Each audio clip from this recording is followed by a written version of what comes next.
2015 legislative session coming to a fast and furious end on Wednesday.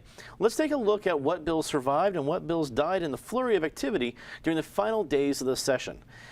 David, it was, I guess, we have Ed here to talk. He was our guy in the trenches, so we can talk to him about this. But as you saw those last 10 days go by and all the different bills go back and forth, House versions, things died and then were revived and came back and then died again. It was crazy. What were the highlights for you? One of the highlights was nothing that was really major that was introduced late and that was a huge and complex thing to understand went through, and Penn will disagree with me on this, but I think at least the proposal he was involved in on bonds to pay for state pensions is a thing that ought to be studied carefully, and I'm sure we'll come back in some version next year, and I'm glad there will be more time to look at it closely. I would call it a very successful session compared to its 2013 predecessor because nothing disastrous happened. We didn't pass some bill like Senate Bill 258 back in 2013 to jack up massively electricity rates for people in rural Colorado. So I think the people there have to be happy that there's been at least a ceasefire in the war on rural Colorado.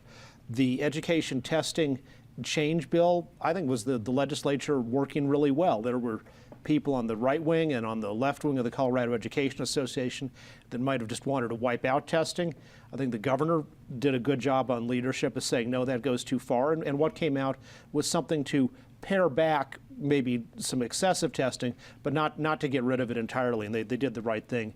It's unfortunate that the governor said he's going to veto the red light camera bills. He's certainly on the wrong side of public opinion and of the legislature, but he's a former mayor, and he's on the right side of municipal revenue raising, which is really the purpose of the red light cameras.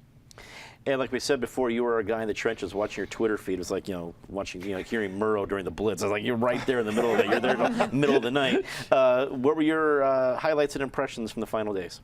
The final days kind of encapsulated what the entire session was, and that was, I think in the 9 years I've been there, I've never seen so many big ideas thrown out in one session.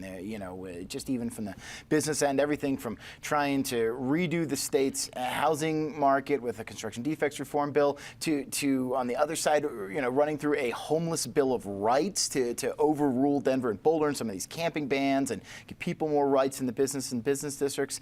And in the end, almost nothing passed. I hearken to the words, frankly, of Kelly Brough, the Denver Chamber president, who said it was a lot easier to kill something than to talk about something this year. It seemed like the two sides had no interest in sitting down and negotiating compromises, even of ideas that had some popular support, even if the details weren't in there. It seemed like everything was going to die in the other chamber on a 6-5 party line vote, or a 3-2 party line vote if you're in the Senate. And I look particularly at the last couple weeks and the issue of transportation funding that was going through. So first you have the governor come out with his plan. I'm going to move the hospital provider fee, and we're going to talk about that more in a second. That's going to give money to roads. And then you have the Senate Republicans come out with a plan that says, no, we're going to redo the trans bonds. We're going to get $3.5 billion there. And then a third Republican plan comes up from Bill Cadman late in the session, involving some moving around of stuff under the Tabor cap.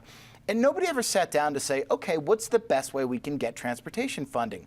All of those bills died on party lines and committees in the other house, and we are no closer to actually fixing our roads than we were today. And that is kind of the session in a nutshell. People had a lot of ideas. They had little time to sit down and talk about them.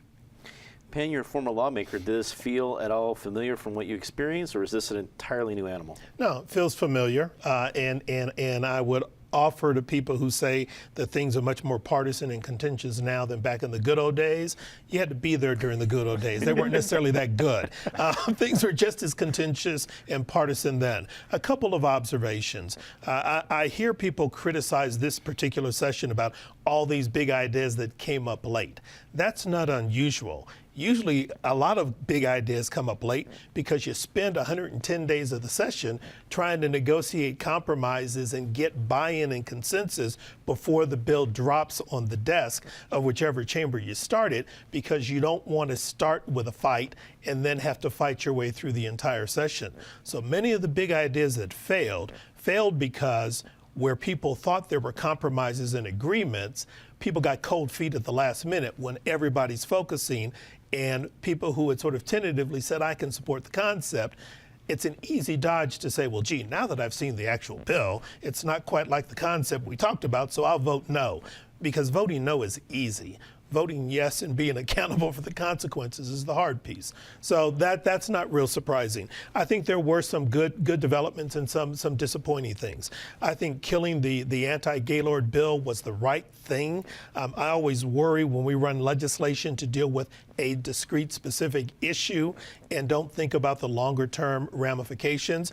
And on the flip side, I think that's what the legislature did by passing the TIF reform bill and changing the way urban renewal authorities will now be constituted and how they have to work or maybe won't be able to work in cooperation with other governmental bodies. I think they made a mistake in terms of raising the limit on what the payday lending restrictions apply to. So now you have a larger group of loans that can be made to folks that don't have those safeguards for consumers.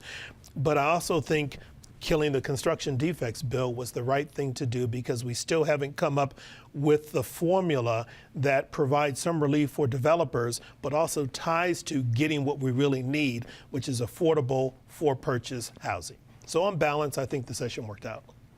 Patty, wrap it up for us. Well, it is too bad, even though there were flaws to the construction defect bill as it finally came through, that after all the talk, and it wasn't just this 110-day session, it was everything before it, that we thought something would come out on construction defect. So there would be maybe some affordable housing and maybe just some apartments that people could kind of afford who weren't at the poverty level.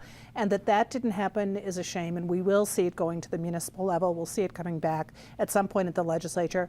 What was gratifying was to see that despite the very unusual alliance of the very conservative wing of the Republican Party and the teachers union, that we actually had some compromise coming through at the end when things were so fast and furious. It was easy to say no, and we got a good compromise on the testing bill, which was important for Colorado. And it shows that when it really comes down to it, people can agree to disagree and be civil and come up with something that is for the good of the state.